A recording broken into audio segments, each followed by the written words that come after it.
Include करते हैं। मैं फाइल को पहले सेव करूँ। ये हमारी लूप स्टेटमेंट है और लूप है 1, जिसमें हम लोग बात करेंगे फार की। सो इंक्लूड करें हैश साइन के साथ। इंक्लूड डायरेक्टिव हमने लगाया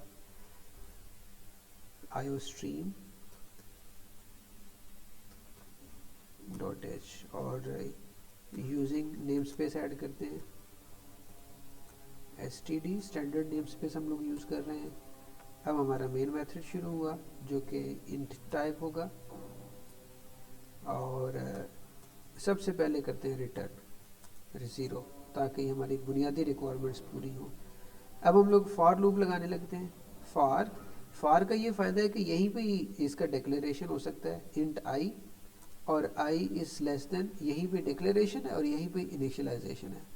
आई is equal to 1, i is less than or equal to 10 और आई प्लस प्लस। ये हमारे पास इसका लूप आ गया। और इधर हम लोग जो काम करना चाहते हैं वो हमने लिख दिया सी आउट हेलो वर्ल्ड। ले जी, ये हमने यहाँ पर लिख दिया। हर दफ़ा हेलो वर्ल्ड लिखने के बाद नई लाइन ये शुरू करें, /n लगा दें या फिर आप यहाँ पर एंड एल लिख दें। ये दोनों आपके पास ऑप्शंस मौजूद हैं। ये क्या करेगा, ये 1 दफ़ा, 2 दफ़ा, 3 दफ़ा, 4 दफ़ा, 10 दफ़ा सी आउट को यहाँ पे हेलो वर्ल्ड को प्रिंट करेगा। डॉक्यूमेंट इसको मैंने सेव किया है। सेव करने के बाद मैं इसको रन करने लगा हूँ। ये मैंने कंपाइल एंड रन किया है और आपके पास अभी रिज़ल्ट आने वाला है। ये रिज़ल्ट आ गया। कितनी दफ़ा इसने प्रिंट किया है?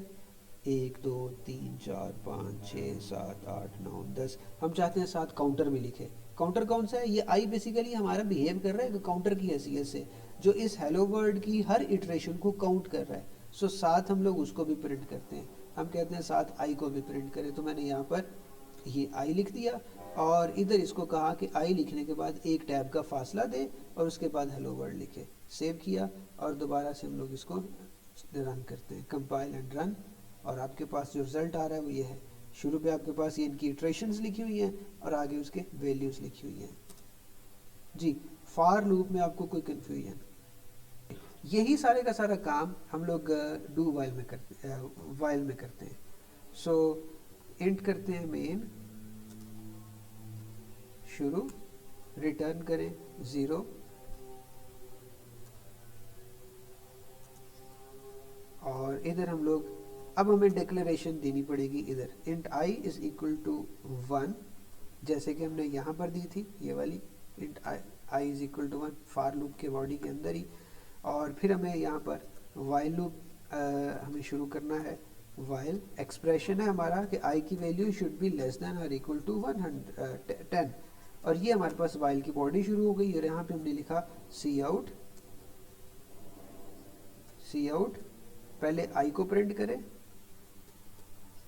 फिर एक टैब का फासला हो जैसे कि ऊपर हमने लिखा है, और फिर हेलो वर्ल्ड लिखते हैं।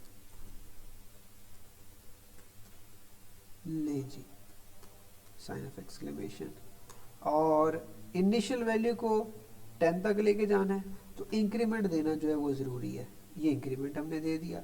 अब इसको कंपाइल और इसमें एंड नहीं लिखना, एंड या एल वगैरह जो स्लैश लगा देना। बिल्कुल बिल्कुल हम लोग लिख सकते हैं, लेकिन इसको मैं /n से लेके जा रहा हूँ। /n जो वो कैरेज रिटर्न है वही काम करेगी जो एंड लाइन करती है। ले जी, ये हमारे पास वही काम है वाइल के साथ, लेकिन फ़र्क क्या है? सिर्फ सिंटेक्स का फ़र्क है, सेम काम करेगा। ये हमारे पास एक एक स्टेप हमारा हो गया। अब मैं इसको थोड़ा सा कम्प्लिकेट करता हूँ। कम्प्लिकेशन के लिए मैं ये कोड को कमेंट किया है और हम लोग इन एक्सप्रेशंस को, ये जो हमने इनिशियल वैल्यू और एंड वैल्यू दी है, इसको कंट्रोल भी कर सकते हैं। इसको डायनामिक भी कर सकते हैं। तो इसके लिए मिसाल जो अमूमन सबसे आसान हम लोग डिस्कस करते होते हैं वो है, मुझे बॉडी में शुरू करूं पहले। मेन जो मिसाल है हमारे पास वो है टेबल ड्रॉ करने की। तो हम लोग यहाँ पर टेबल एक बनाते हैं। टेबल हमारे पास किस तरतीब से होगा? टेबल लिखा जाता है सी आउट, पहले वो लेटर जिसका टेबल हमने बनाना है, पहले वो नंबर आ जाएगा, फिर मल्टीप्लिकेशन का निशान होगा, फिर उसके बाद हम लोग प्रिंट करेंगे 1 के साथ, इसको मल्टीप्लाई हम लोग कर रहे हैं, और 1 के साथ मल्टीप्लाई करने के बाद आगे जो आंसर आ रहा है वो हम लोग लिखते हैं। ये है हमारी तरतीब, हमने इस तरतीब को लिखना है। ठीक हो गया। अब ज़रा देखते हैं कि कैसे लिखेंगे। मैं इसको फार के साथ फिलहाल करने लगा हूँ। फार लेट से हम लोग ये 2 का टेबल 1 से लेके 10 तक लिखने लगे हैं, तो 1 से शुरू करना है, तो int i which is equal to 1, int i is equal to 1, और करना क्या है, 10 तक जाएगा, i इज लेस देन और इक्वल टू 10, और 1 से 10 तक पहुंचने के लिए इंक्रीमेंट देना पड़ेगा i प्लस प्लस। उसके बाद हमारे पास ये लूप की बॉडी शुरू हो गई, और इस बॉडी के अंदर हमने अपना सारा कोड लिखना है। किस तरतीब से? इस तरतीब से। ले जी, ये हमारा कोड आ गया। सबसे पहले 2 लिखा जाएगा, 2 के बाद आपके पास यहाँ पर क्या आएगा जी, यहाँ पर हमारे पास i की वैल्यू आनी है, सो मैंने यहाँ पर i लिख दिया, और i के साथ आगे ये हमारा इक्वल साइन है, इक्वल साइन के बाद फिर यहाँ पर हमें ये क्लोज किया, और इधर हमें चाहिए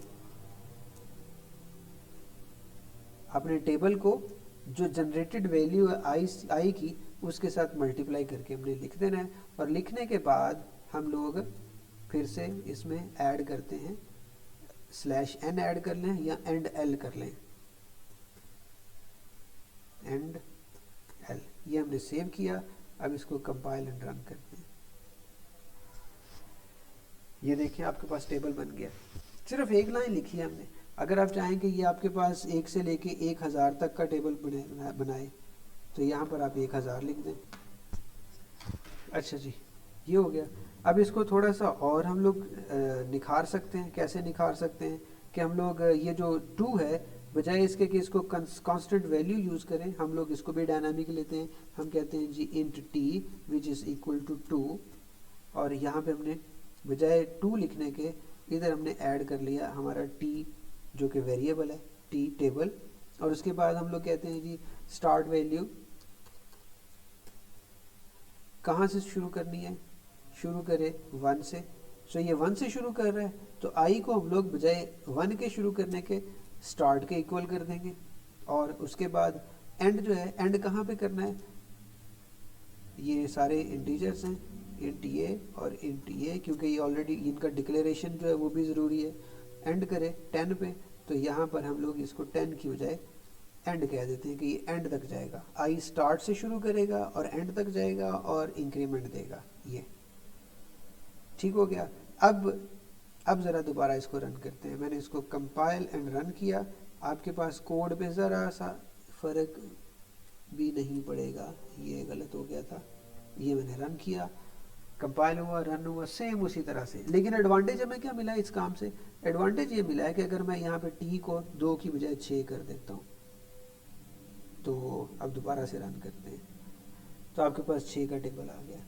अगर मैं स्टार्ट को यहाँ पर 1 की बजाय 5 कर देता हूँ, और एंड को मैं यहाँ पर 10 की बजाय 15 कर देता हूँ, तो आपके पास रिजल्ट जो है वो उसके हिसाब से हो जाएगा। ये आपके पास चीज़ें डायनामिक हो गई है।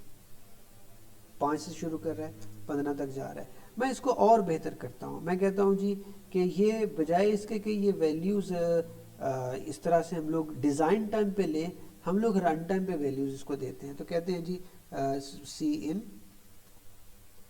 सी आउट पहले करते हैं, सी आउट एंटर टेबल नंबर, यहाँ पे टेबल नंबर हम लोग लिखेंगे, और सीन करेंगे, इसको सीन करेंगे, टेबल नंबर टी में जाएगा। उसके बाद हमने इसकी स्टार्टिंग वैल्यू जो है वो हम लोग लेते हैं, बल्कि स्टार्टिंग वैल्यू रहने दें, इसकी सिर्फ डिक्लेरेशन हमें चाहिए, इनिशियलाइजेशन अब नहीं चाहिए। अब मैंने इसको कंपाइल एंड दोबारा किया। अब देखिएगा क्या होता है। एंटर टेबल नंबर, हमें यहाँ पर 45 का टेबल चाहिए। एंटर किया, देखिए 45 का नंबर 5 से 15 तक आना शुरू हो गया। जैसे हमने टेबल को अपनी मर्जी से लिखा है, वैसे ही हम लोग स्टार्ट और एंड को अपनी मर्जी से दे सकते हैं। सो स्टार्ट और एंड को अपनी मर्जी से कैसे लेके जाना है, यही काम जो हमने अभी ये किया है, इसको दोबारा से परफॉर्म करते हैं। टेबल नंबर की बजाय table start value, start from कहाँ पे करना है, स्टार्ट की वैल्यू स्टार्ट में जाएगी, और इसी तरह हम लोग एंड की वैल्यू जो है वो ढूंढेंगे,